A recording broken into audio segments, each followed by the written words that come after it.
Hey, you there. Come here. Before you are two pills, a red pill and a blue pill. If you take the blue pill, you wake up in your own bed, the story will end, and you get to believe in whatever you want. However, if you take the red pill, I'll show you the truth about mutations and the role they play in the real world. So you're probably saying, oh, I want the blue pill. I like rainbows and unicorns and magic.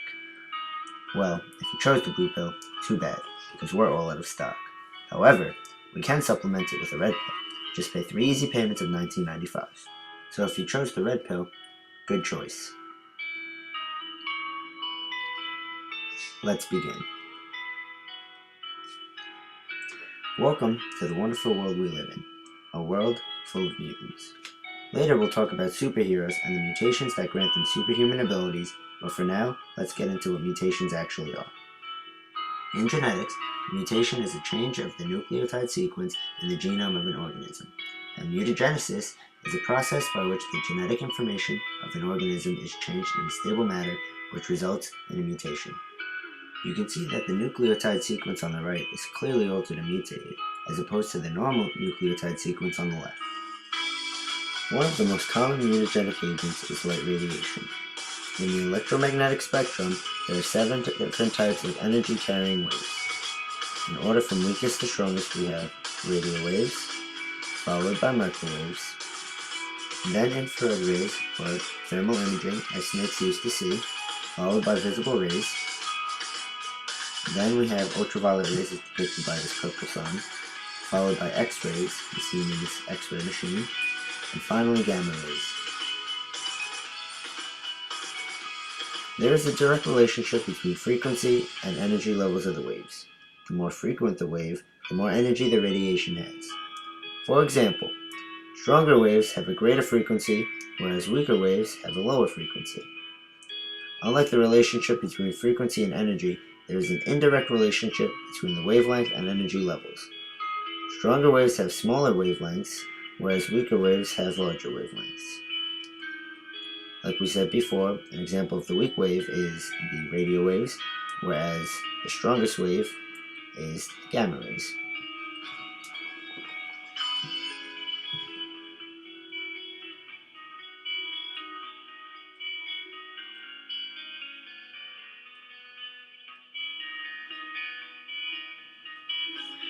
In electromagnetic radiation, when an electron passes through a cell, it releases its energy along its path by interacting with the electrons of nearby molecules. The released energy is absorbed by atoms near its path, resulting in either excitation, or when an electron shifts into its excited state, or ionization, when an atom loses an electron. What differs from an ordinary chemical reaction is that when gamma radiation donates energy to atoms or molecules, electrons other than its valence electrons can be released. This makes the atom very unstable.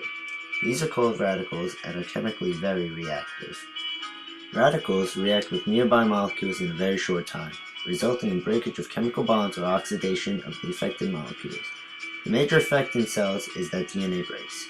Since DNA consists of a pair of complementary double strands, breaks in either a single strand or both strands can occur. Most single-strand breaks can be repaired normally thanks to the double-stranded nature of the DNA molecule. However, in the case of double-strand breaks, repair is more difficult and erroneous joining of broken ends may occur. Radiation and free radicals can lead to the formation of bonds between nitrogenous bases in DNA. For example, exposure to UV light can result in the formation of a covalent bond between 2 adjacent thymines on a DNA strand, thus producing a thymine dimer. If not repaired, the dimer prevents the formation of the double helix at the point where it occurs.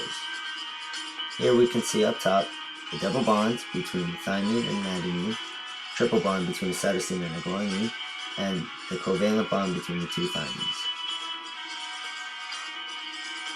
This genetic disease is called xeroderma pigmentosum, and individuals affected by this condition are abnormally sensitive to light and are more prone to skin cancer than normal individuals. In other words, you're a vampire. Now I know, you're probably scared and think this is terrible. What if I get light radiation poisoning? Well, if all this talk of the horrors of radiation has you in a panic, here's something reassuring. Most types of radiation are harmless, and even the dangerous kinds won't cause radiation sickness unless you receive a large dose. And even if you do receive a large dose of gamma radiation, hey, you'll only turn into the Hulk.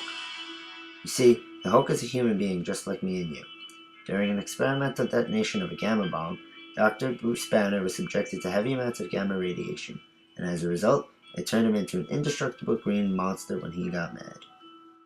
With the technological and scientific advances that have been made, the thought of creating superheroes with the genetic modifications that allow amazing abilities such as regeneration in geckos and heightened senses in spiders may not be such science fiction. Like both geckos and Marvel's character Wolverine, their superior regenerative abilities are derived from mutated genes. These mutated genes have abnormal disulfide bonds, or covalent bonds, which control the different proteins created, and these proteins control the different abilities. The disulfide bonds play an important role in the folding and stability of some proteins, and the mutations often involve broken or misplaced disulfide bonds, which can cause the proteins to be unstable. Theoretically, scientists could specifically splice certain genes to get certain desired qualities. They do this by using enzymes or catalysts to break the hydrogen and covalent bonds found in DNA, which allows them to insert specific gene sequences to create new hybrid genes, which are mutations. Recently, researchers at Harvard University have found that the Lin28A gene is responsible for completely regenerating tissue damage. However, it is only active in early life and becomes dormant at maturity.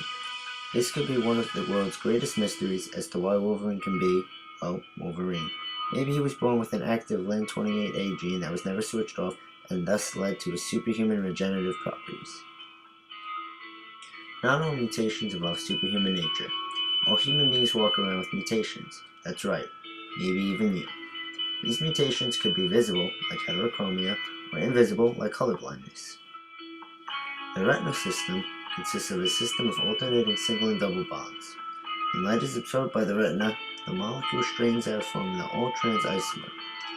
In the dark, however, the hydrogen atoms attached to the number 11 and number 12 carbon atoms point in the same direction, producing a kink in the molecule. This configuration is designated cis, or 11 cis in this case. In both cases, we can see a carbon ring and 28 hydrogen atoms. However, in absorbing light, in the trans configuration, we see a formula of C18H28O with 6 double bonds, including 1 to the lone oxygen. However, in the dark, or cis configuration, we see 20 carbons and a more bent shape. Color blindness is caused by mutations on the X sex chromosome and is more often found in males than females because females carry 2 X chromosomes and one dominant chromosome can hide the effects of the recessive colorblind trait.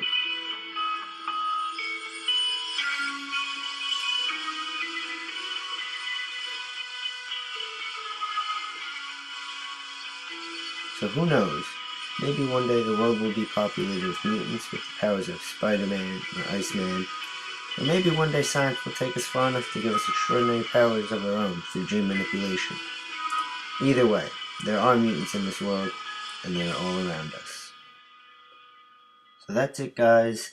The end. I'm actually a much better artist than this video suggests, but I hope you enjoyed this video, and thanks for watching.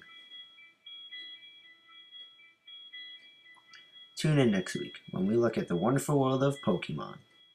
I'm just kidding. Bye.